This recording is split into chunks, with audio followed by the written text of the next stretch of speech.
Abhinandan TV news కి స్వాగతం. Headlines చూద్దాం.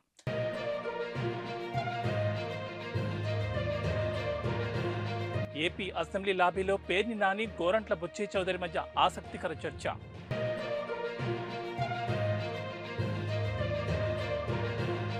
అప్పులు తీసుకోవాలని రేవంత్ ప్రభుత్వం యోచిస్తోంది. కేంద్ర మంత్రి కిషన్ రెడ్డి.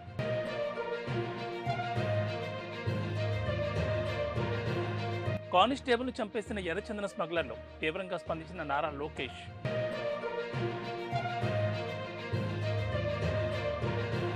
ఈ నెల 11 దళిత సింహ గర్జన సభ నిర్వహిస్తున్నామని కాంగ్రెస్ సిటీ అధ్యక్షుడు దాట్ల గాంధీరాజ్ పేర్కొన్నారు. మంగళవారం కాకినాడ ఇందరపాలెం మంత్రి వద్ద దళిత సింహ గర్జన సభకు సంబంధించిన పోస్టర్ను ఆవిష్కరించారు. ఈ సందర్భంగా ఆయన మాట్లాడారు. మాజీ ఎంపీ హరీష్ కుమార్ రాష్ట్రంలో సీఎం జగన్ దళిత వ్యతిరేక పాలన కొనసాగిస్తున్నారని ఆరోపించారు. దళితులపై హత్యలు, దాడులు జరుగుతున్నాయని, కోడికత్తి సీనుకు 5 ఏళ్ల నుంచి బెయిల్ రాకుండా అడ్డుకుంటున్నారని మండిపడ్డారు. సీతానగరంలో శిరోమణం కేసులో వైసీపీ నేతల పిటిషన్లను హైకోర్టు కొట్టేసిందని, వైసీపీ వ్యతిరేక పాలనపై తమ పోరాటం కొనసాగుతుందని, కాంగ్రెస్ లేకపోతే జగన్ ఎక్కడుండేవారని ఆయన ప్రశ్నించారు. ఈ కార్యక్రమంలో కాంగ్రెస్ నాయకులు తదితరులు పాల్గొన్నారు. అంబేద్కర్ స్టాట్యూస్ దగ్గర దళిత సింహ గర్జన సభ ఫిబ్రవరి 11వ తారీఖున హరీష్ కుమార్ గారి ఆధ్వర్యంలో మాజీ పార్లమెంటు దళితులకు జరుగుతున్న అన్యాయాల గురించి మీటింగ్ పెట్టడం జరుగుతుంది. ఈ జిల్లాలో లక్షలాది మంది తరలి రావడం జరుగుతుంది. కేంద్ర ప్రభుత్వాలు, రాష్ట్ర కేంద్ర ప్రభుత్వాలు వ్యతిరేకంగా ఈ దళిత సింహ గర్జన పెట్టడం జరుగుతుంది. దళితులకు అన్యాయం జరుగుతుంది. మొట్టమొదటిగా డాక్టర్ గారు ఆయన ఒక మాస్క్ అడిగినందుకు ఆయన చంపేయడం జరుగుతుంది.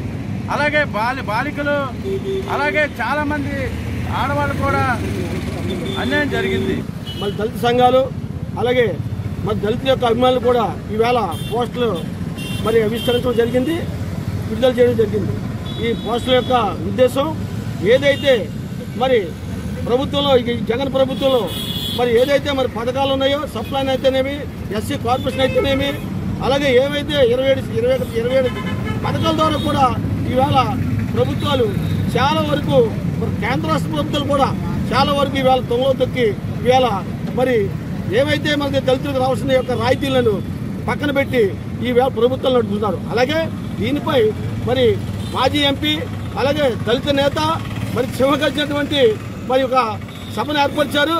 అది ఫిబ్రవరి 11న ఏర్పరిచారు. కాబట్టి అందరూ కూడా తరలి రావాలి, ఈ సభను చేపట్టం చేయాలని చెప్పేసి ప్రభుత్వానికి వ్యతిరేకంగా, రాష్ట్రానికి వ్యతిరేకంగా ఏవైతే మరి దళితుల పట్ల, దళితుల యొక్క మరి సంక్షేమాన్ని పట్ల ఎప్పుడైతే మరి దొంగలో దొక్కి అవన్నీ కూడా రద్దు చేశారు. కాబట్టి అవన్నీ కూడా మళ్ళీ అమలు చేయాలని చెప్పేసి కోరుకుంటూ, దళిత ఉద్యమ నేత జీవి హరీష్ కుమార్ గారి ఆధ్వర్యంలో వేమగిరిలో చలో వేమగిరి అనేటటువంటి కార్యక్రమాన్ని చేపట్టడం జరిగింది. ఈ యొక్క కార్యక్రమాన్ని ఈ రాష్ట్రంలో గడిచినటువంటి 5 సంవత్సరాలుగా ఆంధ్రప్రదేశ్ రాష్ట్రంలో అధికారంలో ఉన్నటువంటి వైఎస్ఆర్ కాంగ్రెస్ పార్టీ నిరంతరం దళిత సోదరులపై దాడులు చేస్తూ వారిని అనేక రకాలైనటువంటి ఇబ్బందులకు గురి చేస్తూ ఉన్నారు. గత ప్రభుత్వాలన్నీ కూడా దళితులకు సంబంధించినటువంటి కొన్ని పథకాలను వారి ఆర్థిక స్వావలంబన కోసం ప్రవేశపెడితే అటువంటి పథకాలన్నింటినీ కూడా రద్దు చేసినటువంటి చరిత్ర ఉన్నటువంటి ఈ వైఎస్ఆర్ కాంగ్రెస్ పార్టీ జగన్మోహన్ రెడ్డికి నిరంతరం దళితులపై దాడి చేస్తూ దళితుల ఆత్మాభిమానాన్ని దెబ్బతీసేటటువంటి విధంగా ప్రవర్తిస్తున్నటువంటి ఈ రాష్ట్ర ముఖ్యమంత్రికి పరిపాలన చేసేటటువంటి నైతిక హక్కు లేదు. తక్షణమే రాజీనామా చేయవలసినటువంటి అవసరం ఉంది. కాకినాడ రూరల్ మండలం సూర్యారావుపేట గ్రామం పరకాలవ ప్రాంతంలో జనం కోసం పవన్ కోసం మనం కార్యక్రమాన్ని జనసేన నాయకులు గుబ్బల ప్రసాద్, తోలిం సత్యబాబు, వాసంశెట్టి శ్రీను ఆధ్వర్యంలో నిర్వహించారు. ఈ కార్యక్రమంలో జనసేన రాజకీయ వ్యవహారాల కమిటీ సభ్యులు, రూరల్ ఇన్ఛార్జ్ పంతం నానాజీ పాల్గొన్నారు. ఇంటింటికి పాదయాత్ర చేస్తూ ప్రజా సమస్యలు నానాజీ అడిగి తెలుసుకున్నారు. ఈ సందర్భంగా ఆయన మాట్లాడారు. కొద్ది రోజుల వ్యవధిలోనే జనసేన, టీడీపీ ఆధ్వర్యంలో ప్రజాప్రభుత్వం రాబోతోందని, మీ సమస్యల పరిష్కార దిశగా కృషి చేస్తామని హామీ ఇచ్చారు. ఈ కార్యక్రమంలో స్థానిక జనసేన నాయకులు ఎల్లబోయిన రామకృష్ణ, గరికిన సురేష్, సోదే ముసలయ్య, మల్లె భాస్కర్, సురడా శ్రీను, తెలుగుదేశం నాయకులు సీతయ్య దొర, ఎజ్జల బాబ్జీ, తోలిం రామకృష్ణ తదితరులు పాల్గొన్నారు. వాళ్ళు ఎవ్వరికి కూడా ఇప్పుడు దాకా ఈ గ్రామాల్లో ఎక్కడ కార్డు ఇచ్చినా బాబాలేదు. ఒకవేళ కార్డు ఇచ్చినా ఒకవేళ ఎక్కడెక్కడ జనసేనలో కనపడినా, అక్కడ తెలుగుదేశంలో కనపడినా, ఈడు కనపడితే పూర్వం మహారాజు దగ్గర చెప్పులు వెళ్ళినట్టు ఈడు ఎదురు పోటుగా ఈ 4 రోజుల పదవికి ఈడు ఎదురుకుంటే చేతులు పెట్టి వెళ్ళాలంట. ఆడ ఎదురుకుంటే చేతులు కట్టుకుని వెళ్ళకపోతే ఆ పదవి పోద్దట, ఆ ఉద్యోగం పోద్దట. కానీ వీళ్ళ వల్ల మనకేమైనా ఉపయోగం అంటే ఆ ఉపయోగం లేదు కదా. ఈ మాత్రం ఎత్తు చెత్త పేరుపై పొల్యూషన్ పేరుపోతా చాలా దారుణమైన మనం పూర్తి చేసి మన ఉద్యోగాలు మన దేవుడెరుగు, మన దేవుడెరుగు. కానీ మన అనారోగ్యాలు, మన పిల్లలకి అనారోగ్యాలు వచ్చి మన ఆయుష్ని సగం తగ్గించేస్తూ ఉంది, అనేక రకమైన జబ్బులు తీసుకొస్తూ ఉంది. నేను చెప్తా ఉన్నాను, మీరందరూ కలిసి వచ్చిన రోజు ఖచ్చితంగా వెళ్దాం. కంపెనీలని ఇన్ని కంపెనీలు ఇక్కడ ఉన్నందుకు ఆ కంపెనీలు అందరూ కలిసి ఒక పెద్ద హాస్పిటల్ కట్టాలి, దాన్ని మెయింటైన్ చేయాలి. దాన్ని ఎందుకు చేయట్లేదు, ఏం చేస్తున్నారు ఈ పాలు నాకు తెలిసేదంటే పోనీ కన్నబాబుకి 4 రూపాయలు ఇచ్చాం, హాస్పిటల్ కడదాం అంటే కన్నబాబు బాబు వెళ్తున్నాడు వెనకాల నాకు కావాలంటే. పోనీ ఆడి 4 రూపాయలు ఇచ్చామంటే ఆడి 9 తయారైన వాళ్ళు ఆడు వెళ్తున్నాడు, ఆడి 4 రూపాయలు పోతున్నాడు. ఆడి అయిపోయినట్టే బాలాజీ గారు ఆడు వెళ్తున్నాడు. కంపెనీ వాళ్ళు మొన్న అడిగితే ఏం చేయాలి సార్, 4గురికి ఇవ్వడానికి చచ్చిపోతున్నాం, ఈ 4గురికి ఇంట్లోకి అయిపోతున్నాయని ఆడి చెప్తారు కంపెనీ వాళ్ళు. ఇవన్నిటి మీద మనం ఒకసారి ఆలోచించి మనం అందరూ కలిసి నిర్ణయం తీసుకుని ముందుకు వెళ్ళాలని చెప్పి కోరుకుంటూ సెలవు తీసుకుంటాం. అలాగే ఊర్లో డ్రైనేజ్ గురించి చెప్తా ఉన్నాను. ఇప్పుడు ప్రభుత్వం డబ్బులు ఇవ్వలేదు, పంచాయతీ నువ్వేం చేస్తున్నావు, పంచాయతీ ప్రెసిడెంట్ నేను అడుగుతా ఉన్నాను, నువ్వేం చేస్తా ఉన్నావు? 10 రోజులకు ఒకసారి తీస్తున్నావు, డ్రైన్ తీస్తా ఉన్నావు. దానివల్ల ఏమవుతుంది, దోమలు వస్తూ ఉన్నాయి, చంటి పిల్లలకి అనారోగ్యాలు వస్తూ ఉన్నాయి. ఒక దోమ కొడితే 50,000 నుంచి 1,00,000 రూపాయలు కూడా డెంగ్యూ అని రకరకాలుగా ఆ జ్వరం వచ్చిన జ్వరం ఏంటో చెప్పేసరికి మనకు తెలిసేసరికి 50,000 అయిపోతుంది. అట్లాగే ఈ ప్రాంతానికి పెద్ద సమస్య ఏంటంటే ఈ ఆయిల్ ఫ్యాక్టరీలు. ఈ ఆయిల్ ఫ్యాక్టరీలని మనం వద్దనలేం. ఎందుకు వద్దనలేం?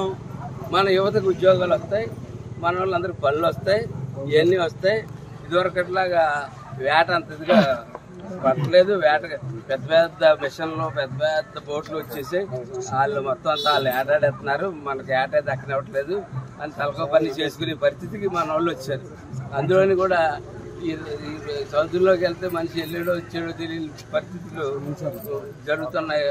పనులలో జాయిగా వేట తగ్గిపోయింది. వేట తగ్గిపోయినప్పుడు అక్కడ పనులకు వెళ్తారు కదా అని పెట్టుకుంటే ఈ కంపెనీ వాళ్ళు కార్డులు వాళ్ళకి నచ్చిన పోరంబోకులకి, వైసీపీ పోరంబోకులకి ఇస్తా ఉన్నారు తప్ప నిజమైన అర్హులు ఎవరైతే ఉన్నారో వాళ్ళు ఎవ్వరికీ కూడా ఇప్పుడు దాకా ఈ గ్రామాల్లో ఎక్కడ కార్డు ఇచ్చినా పాపం లేదు. ఒకవేళ కార్డు ఇచ్చినా నువ్వు ఎక్కడెక్కడ జనసేనలో కనపడినా, అక్కడ తెలుగుదేశంలో కనపడినా, ఈడు కనపడితే పూర్వం మహారాజులో చెప్పులు వెళ్ళినట్టు ఈడు ఎదురు పోటుగాడు ఈ 4 రోజుల పదవికి ఈడు ఎదురుకుంటే చేతులు కట్టుకుని వెళ్ళాలంట.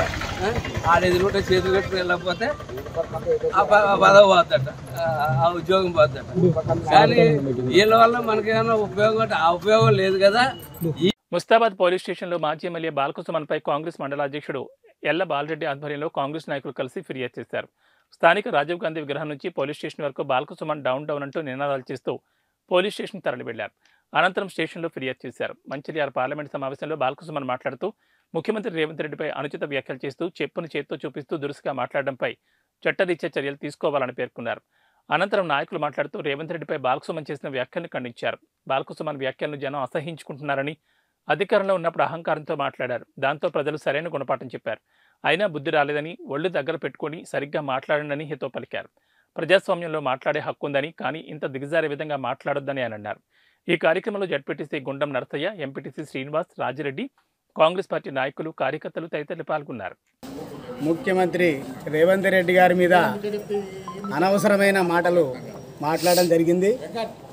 కానీ బాల్క సుమన్ మీరు మాజీ ఎమ్మెల్యే, కానీ మీ పదజాలాన్ని పద్ధతులు బాగా మార్చుకొని మాట్లాడే పద్ధతులు నేర్చుకోవాలి. నేర్చుకోకపోతే తీవ్రమైన పరిస్థితులు ఉంటాయి. దాన్ని గుర్తుపెట్టుకొని మీరు మాటలు నేర్చుకోవాలి. ఎందుకంటే రేవంత్ రెడ్డి గారు వారు ఎక్కి ఇంకా 2 నెలలు కూడా అయితలేదు, కానీ మీరు అనవసరమైన మాటలు మాట్లాడితే ఊరుకుండేవారు ఎవరు లేరు. దాన్ని దృష్టిలో పెట్టుకొని మాట్లాడాలి బిడ్డ. విన్నావా? ఏమాత్రం అనవసరమైన మాటలు మాట్లాడినా మిమ్మల్ని వదిలిపెట్టేది లేదని చెప్పేసి మేము ముస్తాబాద్ మండల కాంగ్రెస్ పార్టీ తరఫున మీకు హెచ్చరిక జారీ చేస్తూ ఉన్నాం. చెన్నూరు మాజీ శాసనసభ్యులు, మరి రాష్ట్ర ముఖ్యమంత్రి వర్యులు యనమల రేవంత్ రెడ్డి గారిపై అనుచిత వ్యాఖ్యలు చేస్తూ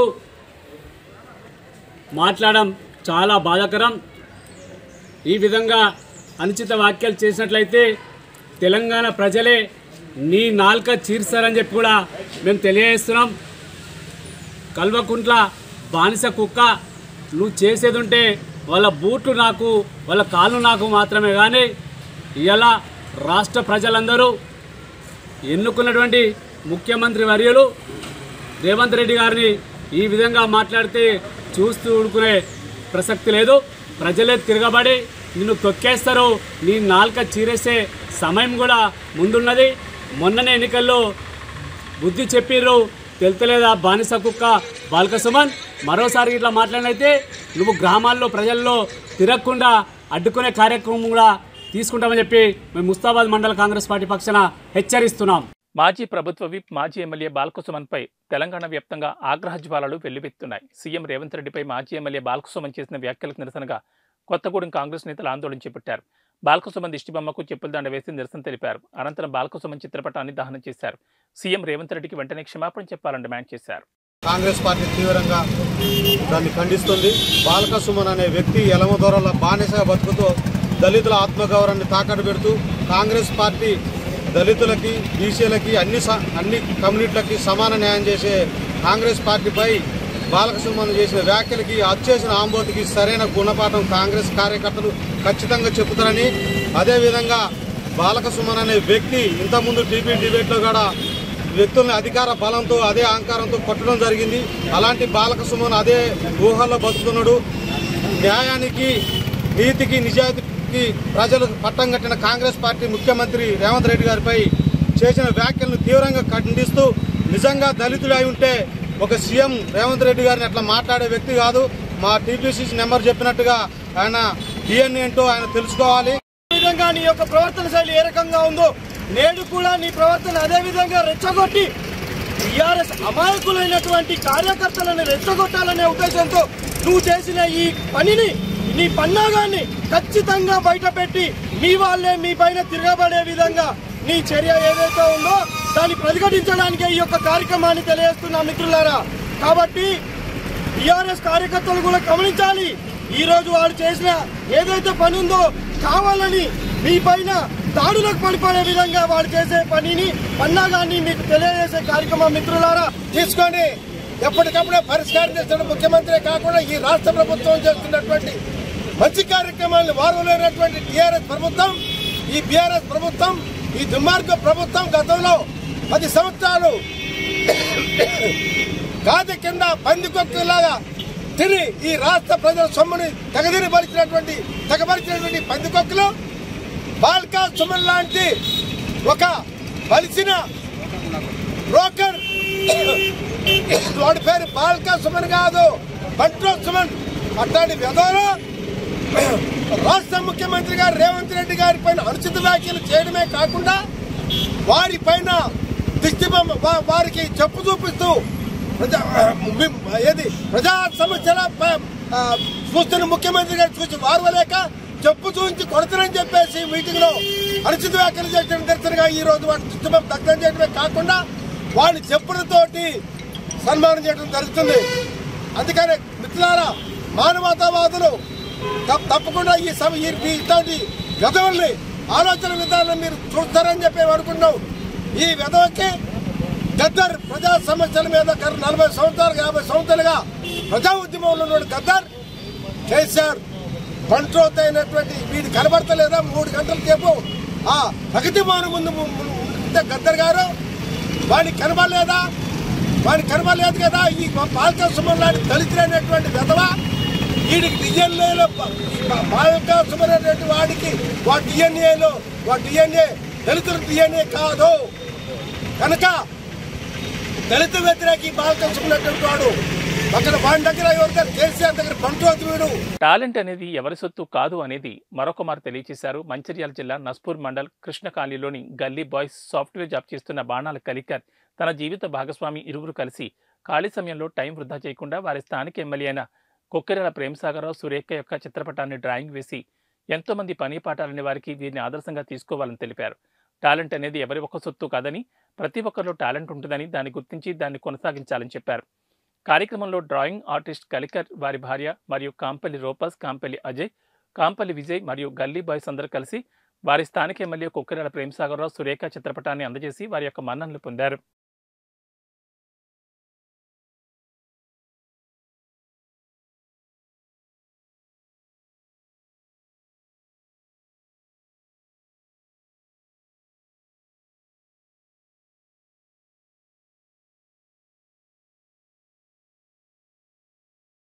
ఇవి బులెటిన్ విశేషాలు. నమస్కారం.